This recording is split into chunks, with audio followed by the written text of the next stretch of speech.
I wonder how airplanes stay in the sky. I wonder if we can take the airplane to the moon. I wonder if we can watch a flower bloom.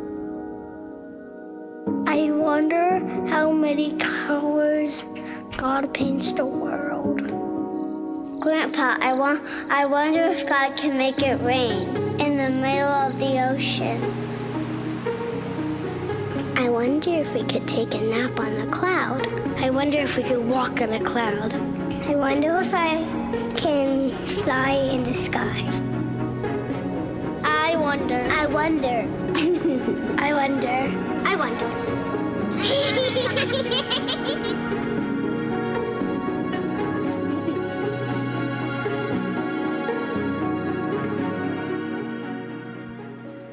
This weekend, we begin a brief 3-week message series taking a look at the next chapter in the story God is writing right here at Nativity. If you weren't with us last year, we introduced our community to Wonder, our campaign to renew and rebuild parish life through an exciting building project right here on our Ridgely Road campus. Now, less than a year later, we stand amazed at what God has done. Through your faith, your prayers, your giving, and God's unmistakable favor, over 1,000 families have contributed to the campaign, with gifts and pledges totaling over $12.5 million.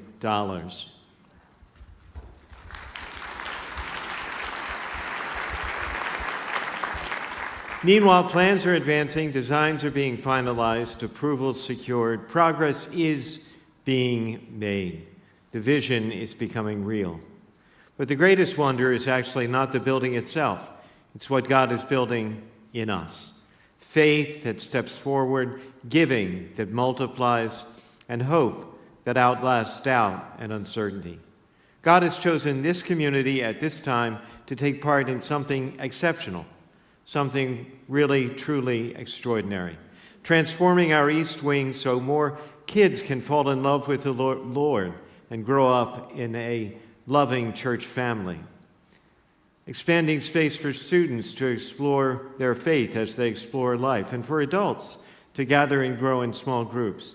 Building a new chapel to open all of us up to even more moments of grace.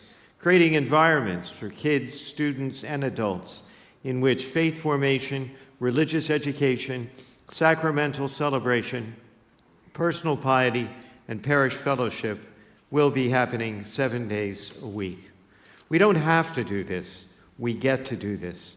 We get to join God in a movement that's shaping the future of our parish and making it strong for the next generation. My goal as pastor is to invite 100% of our parishioners and parish regulars to join me and those 1,000 families that have already stepped forward in prayerful and financial support of this movement. This past fall, we talked a lot about God's blessings that are all around us. They're everywhere. They're woven into the fabric of our daily lives.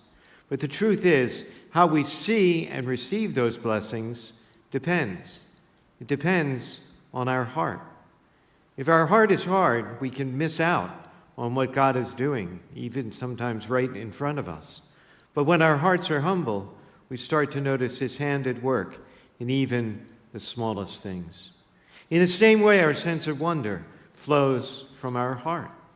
If we want to live with more wonder for what God is doing, with more gratitude for what God is doing, then it starts inside.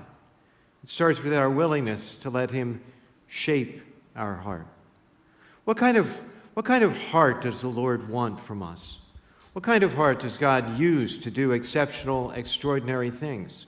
Well, Jesus paints a crystal clear picture in His most famous teaching. The Beatitudes are the beginning of the Sermon of the Mount in Matthew's Gospel. Similarly, the Sermon of the Plain appears in Luke's Gospel, and you can almost see that hillside that Jesus is preaching to as these people gather, ordinary fishermen, parents, and teenagers, the overlooked and weary. They're all leaning in as Jesus begins to describe what blessing looks like, a new kind of blessing. And He doesn't start with a list of rules. He doesn't say, blessed are the rich, the powerful, the successful. No, he starts with something that sounds completely backwards. He says, blessed are the poor in spirit. Blessed are they who mourn. Blessed are the meek. It's very curious because we probably don't think of the poor or the mourners or the meek as blessed. If anything, they sound like people who are struggling. But Jesus is doing something really intentional here. The word blessed means experiencing the favor of God. And Jesus is announcing that the people who seem to be on the bottom of the ladder in the world are actually the ones experiencing that blessing. They're among the first to experience God's kingdom breaking in. He's saying God's blessing isn't reserved for the people who've got it all together. It's for the people who know that they don't. The poor in spirit, those who know they need God, those who mourn, who grieve what's broken in themselves and in the world. The meek, the ones who don't rely on status or strength, but on God's power working through them. And he goes on, blessed are they who hunger and thirst for righteousness. Blessed are the merciful. Blessed are the clean of heart. Blessed are the peacemakers. So our concept for blessing is being challenged and expanded here. Blessing is broader than health or wealth. Jesus paints this picture of a totally new kind of community, a launch party for how God's promises are going to renew the world. And children are always invited to that party because they have such a purity of heart. And along with understanding how to be blessed, we can understand how to bless others. God's greatest works don't come through the powerful or the polished. They come through the humble and the willing. That's the kind of people that God uses to build his kingdom. It's the kind of people God uses here at Nativity. So if we want to be blessed and favored, we need to be poor in spirit. We need to be meek. We need to hunger for right relationship, mercy, and grace. And when we live that way, when we're open and humble and surrendered, God does his most extraordinary work. That is where wonder begins. Like the Beatitudes, the Wonder Campaign is a call to faith and faith-filled action, cooperating with the Lord as he moves this project forward. Early budget projections from multiple contractors came in above our original projections. So, together with Lewis, our general contractor, and our architects at Horde Copeland Mock, we worked our way through an extensive, rigorous value engineering process. While protecting the original scope and integrity of the project, we brought the total cost down by millions of dollars. That said, the project we presented last year as a $15 million project will in fact be an $18 million project, a number approved by the Parish Council and the Financial Council. For those of you who'd like to know more about how we reached that number or have questions about the financing of this project, an information meeting hosted by members of our staff and building committee will be held in the theater after all weekend masses next weekend, February 7th and 8th. We seek to be entirely transparent and responsive to your concerns and questions. Your concerns and questions are very important to us. But you should know that despite the increase in cost, we're still on pace to put shovel to ground next spring of 2027. Our plan is to start construction right after kids and student programs and for the semester. You know, one space that really excites me is the chapel. Our current chapel is just an old classroom, entirely devoid of adornment, and only able to seat a couple of dozen at best. Our new chapel will comfortably seat 100, with a beautiful, inspiring design by the same team responsible for our sanctuary and altar here in the new church. We'll be previewing that design for you for the very first time in just a moment. It'll be called Our Lady of Bethlehem Chapel, dedicated to our Blessed Mother and the wonder she experienced at the Nativity. A very special place, a very sacred space. It will most certainly become the preferred location for funerals, baptisms, many of our weddings, as well as daily Mass and devotions, and of course, personal prayer. It's our intention and my express request that this space be designed in such a way that it can practically and safely remain open for daily use throughout the day, each and every day, which is currently not possible. In the process, we'll expand the hours we can offer Eucharistic adoration. Consequently, in just this way, I believe the chapel itself will be a game changer for the spiritual life of this parish, inspiring perhaps more stories like this story, Bob's story.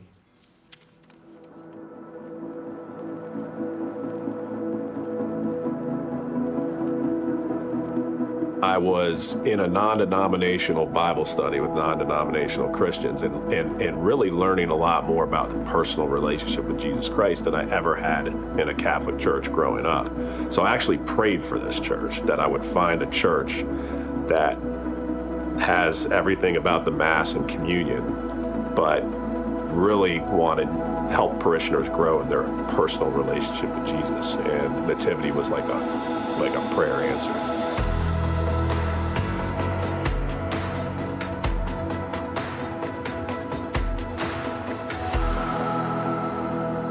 Coming to daily Mass at the chapel has been really helpful for my stress.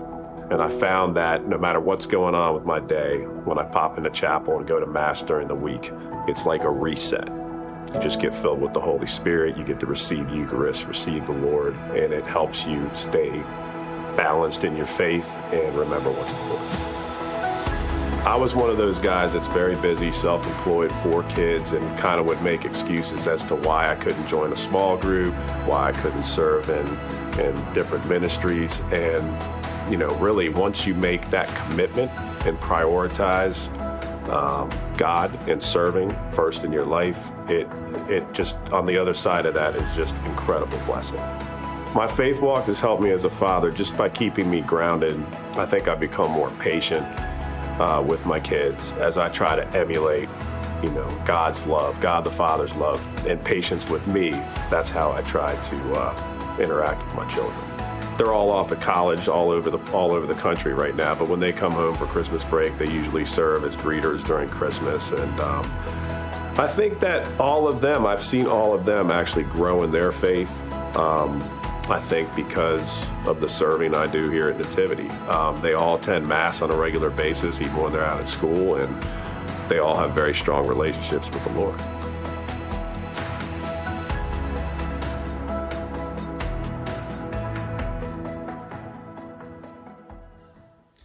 Bob's story is a great reminder that it's not just about the architecture with this project, it's about the people. It's about the next generation of kids and students discovering their faith because of what we're building together. We know that there is a lot of bad news in the world, but we have the best news, that God is still working miracles right here, right now. And he's doing it through ordinary people like you and me. God will use your yes.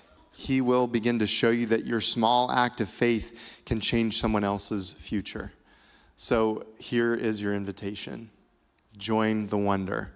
Today as you leave, you will be handed an updated folder of wonder materials, hot off the press. It has some of the new images of the spaces that we'll be creating, as well as information about the campaign. We've also included in this folder a daily devotional for the next 3 weeks of this message series so that as a community we can be praying together every day. So please begin to pray that today and throughout the weeks to come, and join us as a community. So that first action step, to pray. Second action step, let's talk about giving. Now, if you have already made a pledge, thank you. Thank you for being among the 1,000 families that have stepped forward. To date, we have $4.5 million in cash. And to break ground, we need $9 million in hand. So that's half of the project cost. So we're halfway to halfway. And within the folder are materials to help you pray, to reflect about your giving. And if you haven't yet made a pledge, we invite you to do that and to join us in the coming weeks. You can use the pledge card in the folder. If you have made a pledge and you feel called to adjust or accelerate or increase your pledge, you can use that pledge card or come talk to us on the concourse after Mass. And just remember that no matter the size of your contribution, when it is offered in faith, It becomes part of something extraordinary, because together we are not just building a space, we're building a story of God's ongoing wonder.